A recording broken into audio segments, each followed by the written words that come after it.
Il a fallu attendre une pandémie mondiale pour que les entreprises reconnaissent enfin l'existence du télétravail. C'est dommage d'en être arrivé là pour ça, mais maintenant au moins c'est fait. On va parler dans cette vidéo des pièges à éviter en télétravail et du minimum syndical pour bien survivre à son télétravail.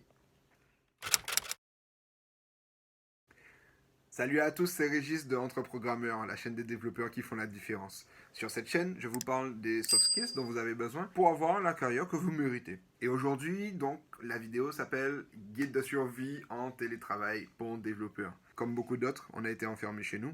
Sauf que pour les développeurs, il y a quelques petites spécificités, on a des choses dont on a besoin d'accéder. Enfin bon, les DSI sont là pour se charger des accès VPN, que tout le monde ait son ordinateur portable, que tout le monde ait accès au repo, enfin bon bref, toutes les autorisations qu'il faut, c'est eux qui s'en chargent. Vous, de votre côté, vous avez aussi du travail et c'est important. Pour 3 raisons, il y a 3 pièges à éviter quand on est en télétravail, enfermé chez soi. Le premier est l'isolement. On peut modulo l'entreprise dans laquelle on travaille, modulo le type de collègues qu'on a, modulo tout ça. L'isolement est un vrai problème à long terme. On a beau avoir des réunions, des ceci, de cela, là on n'a plus aucune coupure de l'extérieur, on n'a plus de collègues qui viennent te raconter une connerie. Si vous êtes entrepreneur, on peut peut-être plus aller dans des espaces de coworking, donc faire de nouvelles rencontres.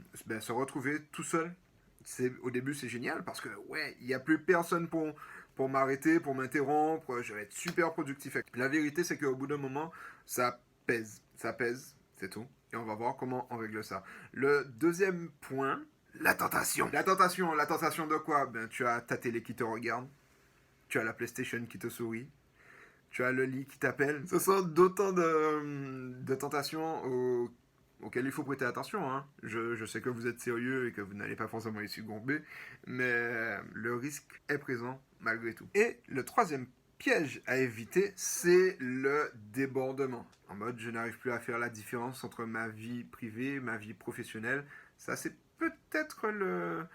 Non, c'est pas le pire, mais bon, les trois sont pires. Faut pas tomber dans aucun des trois. Mais celui-là, c'est pas cool, surtout si vous vivez avec quelqu'un. Et ne faire que travailler, ce n'est pas une solution non plus. Alors, comment est-ce qu'on évite tout ça? Alors, le travail, pour vous, va commencer avant le début du télétravail. La première chose que vous devez faire, c'est créer un environnement dédié au travail. C'est l'endroit de la maison ou de la porte. Dès que vous mettez le pied, vous savez que c'est mode travail activé. Ça veut dire que vous devez avoir l'habit du travail, le comportement du travail, et que vous devez être concentré à ça. D'accord? Il y a pas d'aspirateur à passer, il n'y a pas de lessive, il n'y a pas de machin. Non, on est au travail, point barre. Si tu fais une lessive, tu fais en sorte que ta lessive se termine à ta pause de midi pour que là tu étendes, à la rigueur. Ensuite, tu gères comme tu veux. Ce n'est qu'une recommandation. Pour être habillé en tenue de travail, c'est pas la peine non plus de mettre une chemise. Hein. Un truc propre, un jean, au lieu de rester en survêt, c'est largement suffisant. Mais pour finir habillé, il faut commencer par se doucher, par ce machin. Et ça arrive au deuxième point, qui est la routine en fait.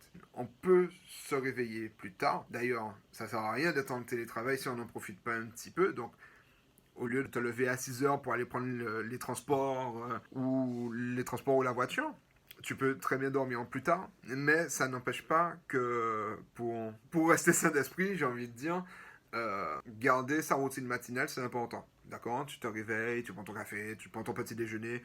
Ensuite, tu files à la douche, tu t'habilles. Et une fois que tu es habillé pour le travail, bonne nouvelle, t'es pas obligé de mettre des chaussures, c'est juste un petit plus. Tu es tout de suite à ton bureau et surtout, tu es en condition. D'accord? Tu n'es plus en mode je suis en pleine nuit, j'ai encore mon pyjama machin. Tu es en condition pour aller travailler, c'est ce que tu vas faire et tu ne vas faire que ça.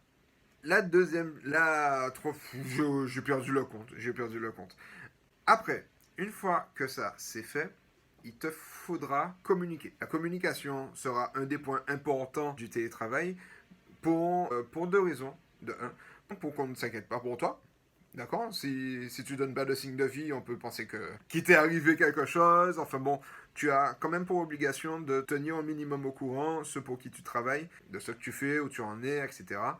Ça peut prendre diverses formes en fonction de l'entreprise dans laquelle tu travailles, mais un minimum ce que tu fais, sur les difficultés que tu rencontres, sur ce qui va arriver, sur comment tu vois les choses. Ça rassure en fait. Ça rassure tout simplement. Et surtout, ça permet de calmer peut-être les ardeurs de certains patrons qui veulent avoir le contrôle sur tout.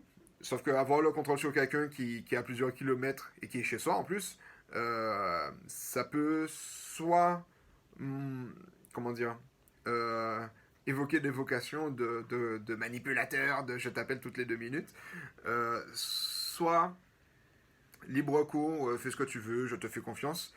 Mais l'excès de ça, pour moi, c'est pas forcément la solution non plus. Pour moi, il faut quand même garder une relation avec l'entreprise, d'accord, avec la vie de l'entreprise également, on va le voir tout à l'heure, avec l'entreprise pour donner un statut en fait. En tant que développeur, si, enfin, modulo là où vous travaillez, il y a encore des entreprises qui ne sont pas en agilité, faites attention. Ce qu'il y a de sympa avec Scrum, c'est les délits. Tout simplement, les délits qui permettent de faire le point sur ce qu'on a fait, sur ce qu'on va faire, sur les difficultés qu'on rencontre, sur comment on se sent aussi, si vous faites des rétros, comment on se sent, qu'est-ce qu'on aimerait améliorer, etc. Ce sont des espaces d'échange dont il faut profiter en fait. Il faut surtout pas rester dans son coin avec sa peine. Au contraire, c'est le moment opportun pour dire, les gars, là ça va pas. Ça va pas parce que j'ai du mal à comprendre quelque chose ou j'ai du mal avec le télétravail ou il faut en parler. Les postes café, on en parle. Les postes café. Sans machine à café, c'est difficile d'en prendre. Pour moi, c'est quand même important de faire des pauses avec les personnes avec lesquelles on avait l'habitude d'en faire. Sinon, tu te retrouves du jour au lendemain juste à être tout seul.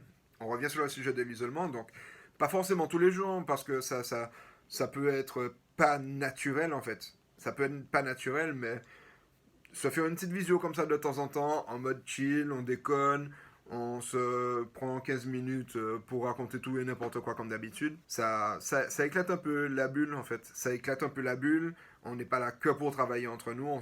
Ça permet de se rappeler ça. Et de faire autre chose que de parler boulot quoi. Prendre des pauses café en visio, ouais, en visio, et j'ai envie de dire aussi en off. Faut pas hésiter également à prendre des pauses café tout seul en fait. D'accord, tu es là, tu as travaillé, ça fait combien de temps que tu as travaillé? Ok, je m'arrête 5 minutes. Je m'arrête un petit peu, je vais souffler, peut-être que je mets le nez dehors pour fumer une petite cigarette. Une petite pause, tout seul, ça le fait aussi. N'hésitez pas à en discuter. Si vraiment le fait d'être seul vous pèse, moi, un truc que j'aimais bien faire de temps en temps, c'est coder avec quelqu'un en fait, tout simplement. Tu laisses une visio ouverte et rien que d'entendre les cliquetis du clavier, la personne insulter son compilateur, ou Chrome qui plante, ou des trucs comme ça. Voilà, ça ouvre la porte aux discussions non cadrées en fait. D'accord, exactement comme on avait l'habitude de faire avec son collègue d'à côté. Sauf que là c'est en visio pardon, c'est différent, mais ça fait aussi le taf. Ça commence quand même à se calmer. À l'heure où je publie cette vidéo, on n'est plus confiné, enfermé, machin. Euh, on peut quand même avoir la possibilité de faire le télétravail, modulo l'entreprise dans laquelle vous êtes. Toujours est-il, on peut commencer à organiser des retours au bureau. Si vous avez le choix, l'idée c'est pas forcément d'y retourner tout le temps, mais de retourner de temps en temps pour reconnecter avec ses collègues de boulot. Bizarrement, on a très souvent plus de choses à se dire en face à face, même avec un masque, qu'à travers une visio. Donc faut pas en profiter. Faut pas en profiter. Faut en profiter justement pour s'organiser. Vous posez des journées dans la semaine où vous vous dites il y aura telle personne, telle personne, telle personne, et puis comme ça on se rencontre, on revient comme avant, on discute. Tout simplement. Ça fait du bien. Une fois chez soi, et je vais terminer là parce que ça commence à faire un long. Une fois chez soi, l'un des plus importants, ça va être de s'en tenir strictement aux horaires de bureau. Il n'y a pas d'histoire de je dépasse parce que l'ordinateur est là et puis il me regarde. Non, non, non, non, non. L'heure, c'est l'heure. Et il faut s'arrêter au bout d'un moment. D'accord? Ça sert à rien de commencer à travailler dès la sortie du lit. Tout comme ça sert strictement à rien de travailler après 18h parce qu'il y a des trucs à faire. Il y aura toujours des trucs à faire. Il y aura toujours des trucs à faire, c'est pas une raison pour essayer de tout faire aujourd'hui. Au contraire, planifiez votre journée, visez ce que vous avez à viser. Si vous n'avez pas tout fait, c'est pas grave, mais ça s'arrête. Il faut que ça s'arrête à un moment. Si vous avez une fonctionnalité que vous êtes en train de développer, s'il y a quelque chose que vous faites qui doit être fini, terminez-le, d'accord, comme au boulot. Si vous êtes sur un travail en cours que vous avez, que ça demande réflexion, que vous préférez terminer avec ça, terminez-le, il n'y a pas de problème.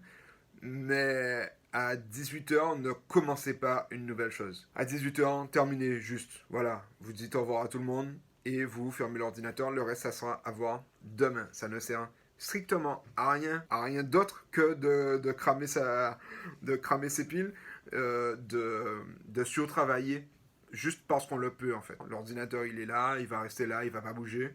C'est pas la peine d'en faire trop. Il y en aura encore pour demain.